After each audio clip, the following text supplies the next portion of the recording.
So let's have a closer look at oil. The U.S. and Iran are holding these high-stake talks in Geneva over Iran's nuclear program and under the auspices of Oman. There are fears, of course, that the Americans, who've got 2 aircraft carriers, multiple other military assets in the region, are set to launch an attack on Iran to increase pressure on that nation to abandon or at least curtail the nuclear program. Let's get more from Matt Smith, lead oil analyst at Kpler. Matt, thanks very much indeed for joining us. I know following oil daily fluctuations is a mug's game, but is there any particular reason why oil will be down today? We've been up, we've been down, we've been up, we've been down today. It's like a yo-yo, right? It's just moving on sentiment. But I think the broader picture, Andrew, here is you buy the rumor and you sell the fact. I think there's just the risk of an incursion by the US into Iran. It appears that the talks in Geneva have not gone well. So from that perspective, it seems as if a strike is going to be more likely than not. President Trump has given 10 to 15-day window, right? He said that about a week ago. So we have the expectation here. He doesn't talk in riddles. He's fairly straight in what his opinion is. And so everything he's been saying in recent days, he wants to see Iran coming to the table, drawing back on those nuclear ambitions. If they're not willing to do that, then there's going to be an incursion. And that's basically what it boils down to here, right? Now, we've seen interesting behavior from countries under sanctions. Let's start off with Iran. Iran has lately been accelerating exports. Is that trying to get crude out of the country before an attack? Yeah, absolutely. That's what it seems, right? So typically we see them loading about sort of 10 to 12 million barrels each week. Last week, we saw them loading over 26 million. So they're rushing these barrels out of the country here. And so that's just a signal that they are preparing for some type of escalation in the situation here. The thing to bear in mind with this, Andrew, is that Iranian crude can only go to one place. There is only one buyer, which is China. And so it's likely that these tankers are just going to head and sit offshore Malaysia, offshore China there, and wait for China to buy them. So they're getting out of the Mideast Gulf, but it appears that they're doing this because of a risk to their country, as in terms of Iran, as opposed to them looking to try and close the Strait of Hormuz. And and China has been bringing in more Russian crude. They have been a huge buyer of Iranian oil, though, as well.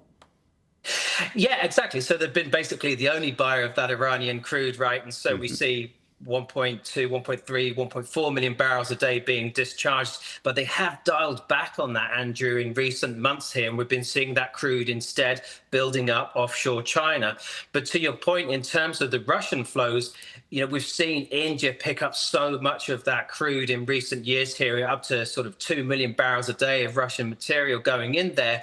Now, India has dialed back because of pressure from the US government on them. We've seen those deliveries drop by about 500,000 barrels per day.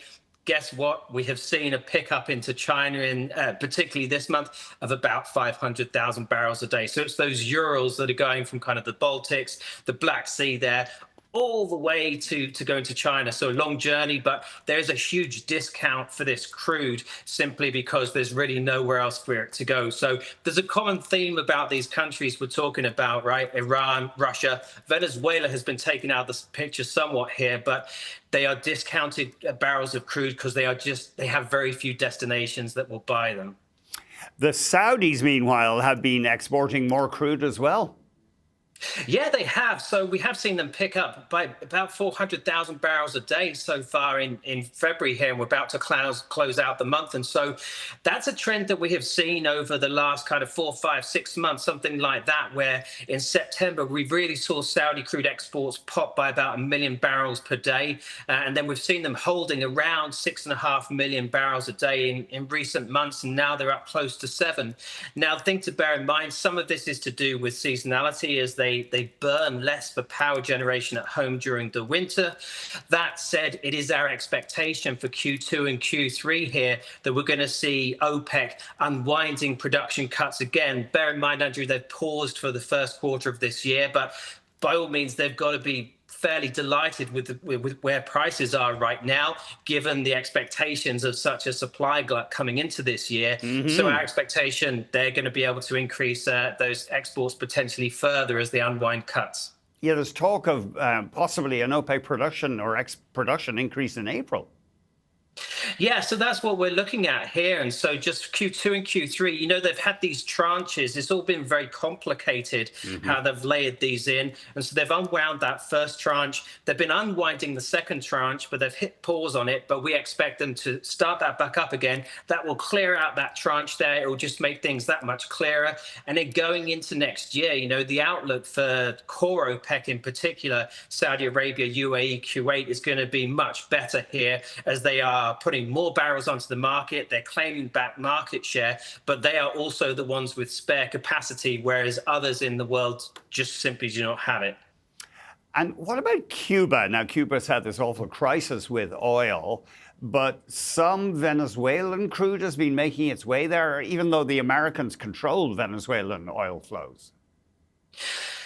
So it's been paused for the last couple of months, Andrew, but traditionally Cuba has relied upon Venezuela for Mexico for all of its crude needs. Venezuela also supplies clean products in there as well. But as we have seen with the US putting pressure on Venezuela, not putting boots on the ground or putting military pressure on them, but simply pressuring them via energy, using that as a weapon, the US is doing the same thing with Cuba. Now, Cuba has had its deliveries halted. And so basically, you know, you've had flight cancellations, you have public transport that isn't working, you've got schools closing, you've got government workers furloughed, all these things because they're basically being strangled off from having that energy. But now the US has come out and said, okay, the private sector has the ability to now buy this Venezuelan crude. And let's not forget, it is the US that is basically operating the situation on the Venezuelan side of things in the background there. So they are holding the power, and so this is going to be somewhat to the benefit of the US being able to control those flows.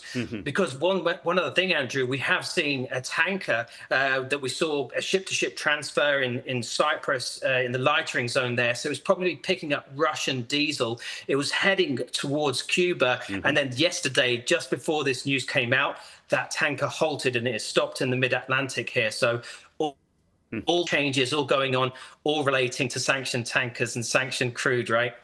Yeah, they didn't want to get seized by the U.S. Coast Guard or military. Yeah.